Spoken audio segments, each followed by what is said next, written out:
congratulations to you on everything. So we will talk about as much as we can, but let's start with Dakota, because I have to say, who on earth can resist taking a role with your co-star that is an adorable dog? Okay, all I have to say. I agree. Also, and I've worked with some wonderful, incredible actors. One of the best actors I've ever worked with. I'm not even lying. What those dogs do, it's incredible. But tell me a little bit about that, because you get the script and you see what this is all about and who you're going to be working with for most of your screen time. Like, was the dog a diva? Like, tell me a little bit about this. The dog was so professional. I'm lucky. I've worked with some different animals before. I worked with a bear once, but the bear pretty much just sat in the corner eating like giant tubs of buttered chicken. I've worked with some wolves. They weren't too friendly. Dakota was just incredible. Just honestly, just a fun, warm-spirited, beautiful animal. And just the same in the co-star, just great. And like always hit their mark, like you never had to redo a take because of Dakota. And I'm not kidding. It's amazing, honestly, with these animals, how they're trained and the things that they can do.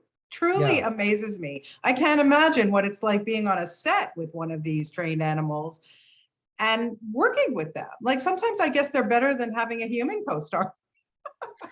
Well, I mean, I still like the human interaction. This had the best of both worlds. I was really lucky. Lola and I had kind of the most stuff with Dakota because I was the original one who kind of brought Dakota first. Well, first was her dad, but then I'm the one who brought Dakota over. So I kind of had my own stuff with Dakota. And then I was kind of showing Lola's character how to get along with Dakota. So we had a lot of time together, the three of us. So it was awesome. So I'll take those two. But aside from that, I mean, yes, there's a little bit of comedy that we see in this, but it is a really serious story, and it brings to light military veterans. It honors them, and what these animals go through when they are working with vets or people in the field out in the military. What kind of research did you do? Did you look into this once you started to take on this part? A little bit. I'm happy you said that, because it doesn't jump off the page, but PTSD is a huge part of this, and especially for my character. Yes. That was something I read originally. To be honest, this was so quick. I think I got the call on a Thursday and had to be in Italy by, I think, Sunday. So it was like running around, doing the turnaround and trying to, the first thing I did was train with the dog. Right. We need that dog to respond to CJ or it's not going to work. Exactly. Like I said, luckily the dog was such a pro. She took pity on me and made me look good right away. That's awesome. Yeah, PTSD is a huge thing, and there's so many people who suffer from it. So it was great to kind of shine some light on it. Absolutely.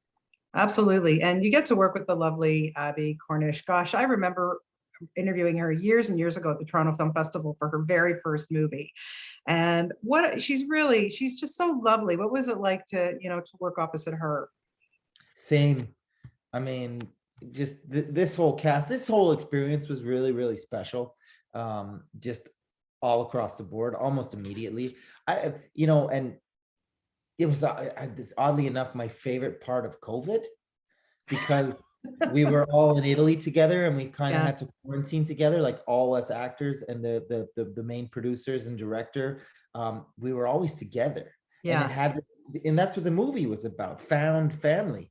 You know what I mean? It's like, and that's what we were. So I mean, not to be corny, but it was my favorite part. No, listen, going to Italy during COVID, hey man, I would have gotten you craft service. I would have been happy to come on set and help out on that situation. It sounded great. No, the film really is very touching, and I think you did such a fantastic job in it.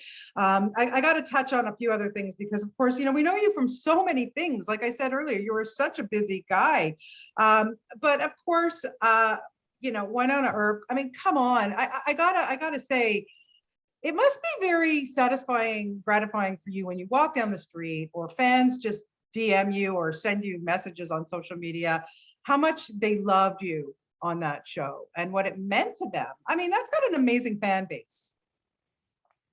I'll agree with that statement 100%.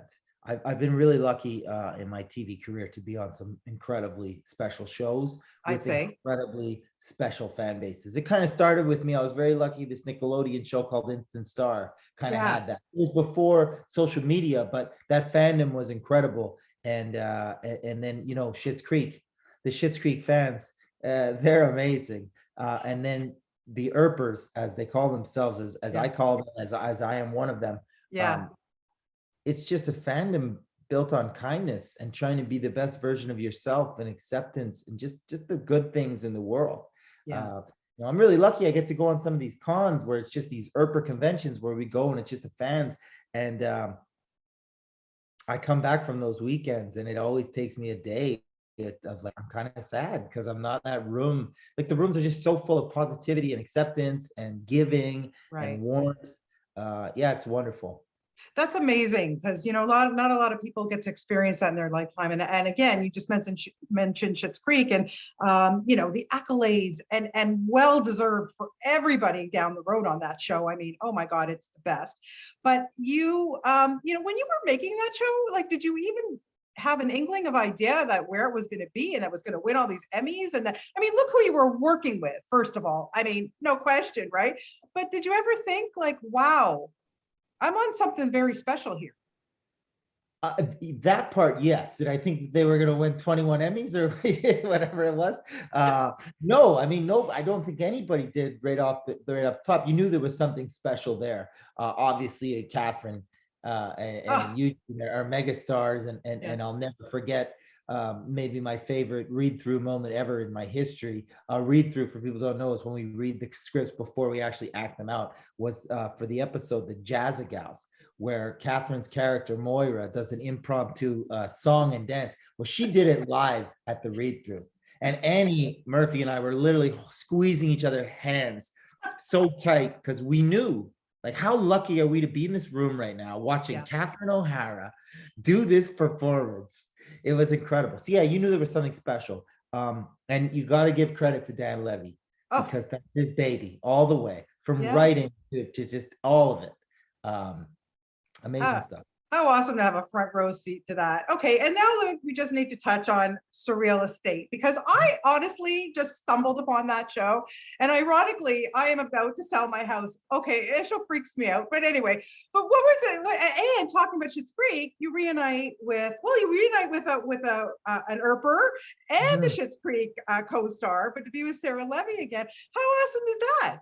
Yeah, it was awesome. You know, this is one of those things where it's like, I had just I was wrapping up Wynnona Earp season 4 when this project came through, and I was going to jump straight from there and jump straight onto this thing. And I love the scripts, and I love the showrunner, George, and the meetings went great, but it was a lot to take on, and I had some other things going on. So I was like, man, should I do this? What am I going to do? And then I said, well, who else you have?